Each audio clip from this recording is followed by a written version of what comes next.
Students, कैसे हैं आप लोग?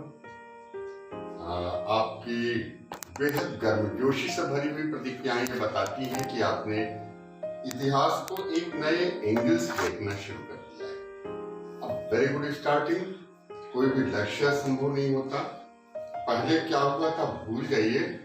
कई लोगों ने पूछा कि हिंदी माध्यम के लोग कितने सफल हो रहे हैं। मैं बताऊं, आप सफल होने वाले हो। Just take a resolution. Fine. So, and those who did not subscribe the channel, please subscribe it. चलते हैं आगे भारत के इतिहास की एक बेहद रोचक कहानी की तरफ। The first Siderian baby of the world. Fine. Chandragupta Jain परंपरा के अनुसार संन्यास्त हो गए थे, समरवेलपुरा चले गए थे। हमें सूचना मिलती है उनके पुत्र बिंदुसार की।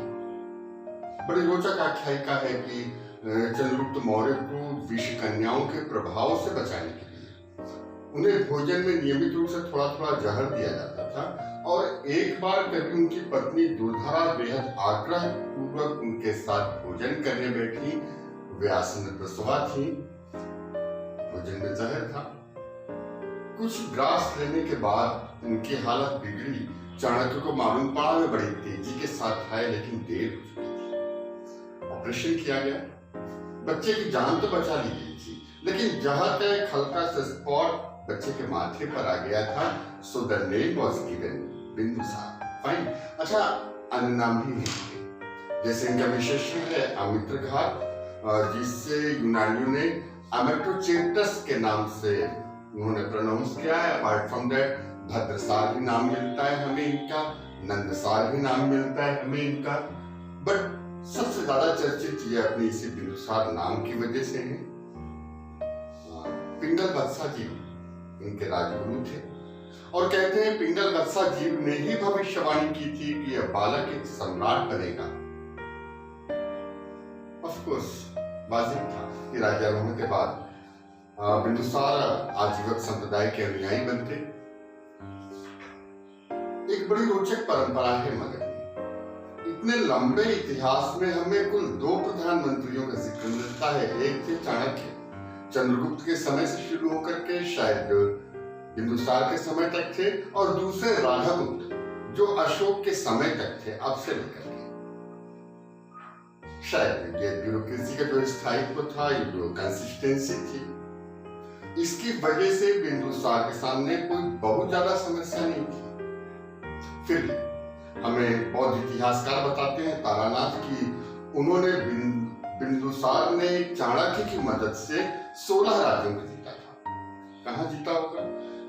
एक चीज तय है, प्लिनी हमें बताते हैं कि कलिंग स्वतंत्र था, तो कलिंग तो नहीं जीता गया, ये अशोक के लिए था। हाँ, दक्षिण की तरफ हमें लगता है कर्नाटक के अंतर्वर्ती क्षेत्रों में मौर्यों के रथों का प्रवेश हुआ था, जिसके बारे में संगम साहित्य कहता है कि मौर्यों की रथ श्वेत पताकाओं के साथ आते हैं, और दक्षिण भारत के लोग आगामी दल के रूप में उनकी अगुवाई करते हैं, एज पर नीलकंठ शास्त्री।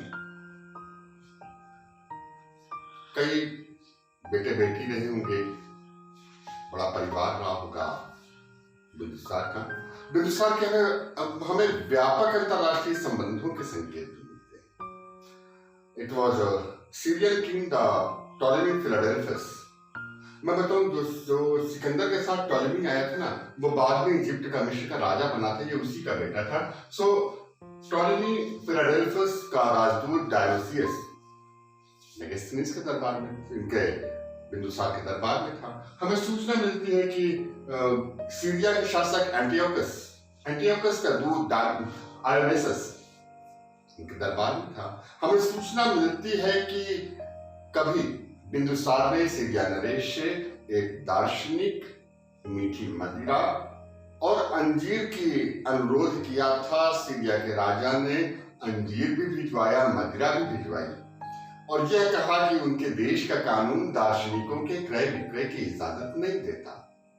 एक चीज बिल्कुल सच है कि बौद्धिक सुविधाओं के बीच बिंदुसार सांस्कृतिक उपलब्धियों को पाने की कोशिश कर रहे थे। किसी दार्शनिक को बुलाए जाने की जिज्ञासा बिंदुसार के एक सुसंस्कृत मस्तिष्क का परिचायक है। सब कुछ ठीक रहा बिंदुसार के जीवन में। अक्सर उन्हें हम एक महान पिता के पुत्र के रूप में याद करते हैं या फिर एक महान पुत्र के पिता के रूप में याद करते हैं। यह स्टेटस बाद में जहांगीर के पास भी मिलता है। अंतिम समय निश्चित तौर पर बिंदुसार के लिए बेहद चुनौती भरे रहे होंगे, क्योंकि बिंदुसार अपने बेटे सुसीम को अपना उत्तराधिकारी बनाना चाहते थे, जबकि सत्ता के दूसरे दावेदार अशोक थे, जिन्हें प्रियदर्शी के नाम से जाना गया। अशोक विदिशा में कभी गवर्नर की हैसियत से थे और पहला वैवाहिक संस्कार यही विदिशा में उन्होंने देवी नामक कन्या से किया था। देवी कभी पाटलिपुत्र नहीं जा पाई, लेकिन कांची के स्तूप की भव्यता संभवतः अशोक के जीवन के उन प्रारंभिक रोमांटिक डेज की लाक्षणिक अभिव्यक्ति। सुसीम उनको बनाना चाहते थे, सम्राट शासक बनाना चाहते थे, पर सुसीम व्यवहार कुशल नहीं थे। राघव गुप्त जो प्रधानमंत्री थे वे नाराज थे सुसीम से। खल्लाटक एक बड़े महत्वपूर्ण मंत्री थे, वे भी नाराज थे। एक बार पहले तक्षशिला में विद्रोह हुआ था, तब अशोक को भेजा गया था। आर्यमन श्रीकल्प बताता है कि बिंदुसार ने कहा कि तुम्हें हथियार ले जाने की क्या जरूरत है, बस आदमी ले जाओ। शस्त्र विहीन सेना को शस्त्र युक्त किया था अशोक ने अपने संसाधनों से। विद्रोह के दमन के लिए जब वे पहुंचे तो तक्षशिला के नागरिकों ने नगर के बाहर आकर स्वागत किया। अशोक को कहा कि हम आपके खिलाफ नहीं हैं, हम सम्राट के खिलाफ नहीं, हमारा तो आपके जो कर्मचारी है वे शोषण करते हैं। अब जब दूसरी बार विद्रोह हुआ तो संभवतः सुसीम तक्षशिला का गवर्नर था। शायद अशोक को बिंदुसार उस विद्रोह के दमन के लिए भेजना चाहते थे, और संभवतः बिंदुसार की तबीयत भी ठीक नहीं थी, क्योंकि बिंदुसार के निर्देशों की अवहेलना करके एक षड्यंत्र रचा गया, जिसमें अशोक के शरीर पर हल्दी का लेप किया गया। यह प्रचारित किया गया कि उसे पीलिया हो गया है, यह प्रचारित किया गया कि वो चल नहीं सकता। इधर बिंदुसार की तरफ से लगातार सुसीम को संदेश दिए जा रहे थे आगे। अब एक निर्णायक फैसला लिया राधागुप्त इत्यादि ने, और राजसी वेशभूषा में अशोक को मृत्युशैया पर पड़े हुए बिंदुसार के पास ले जाया गया। बिंदुसार से कहा गया कि आशीर्वाद दें, और बौद्ध ग्रंथ हमें बताते हैं कि इतना क्रोध आया बिंदुसार को कि उनकी मस्तिष्क की नसें फटी और उनकी मृत्यु हो गई। बट अशोक सम्राट के उत्तराधिकारी के रूप में परिषद के द्वारा नियुक्त किए जा चुके थे, प्रधानमंत्री के द्वारा संस्तुत थे। सुसीम ने एक बार अपनी किस्मत से लड़ने की कोशिश की। पाटलिपुत्र तक आए सुसीम, लेकिन मैंने बताया खल्लाटक नाराज थे। एक व्यापक व्यूह रचना की गई, जिस व्यूह रचना का शिकार हुए सुसीम मारे गए। हमें सूचना मिलती है कि कम से कम 99 भाइयों में वध करके अशोक गद्दी पर बैठे थे।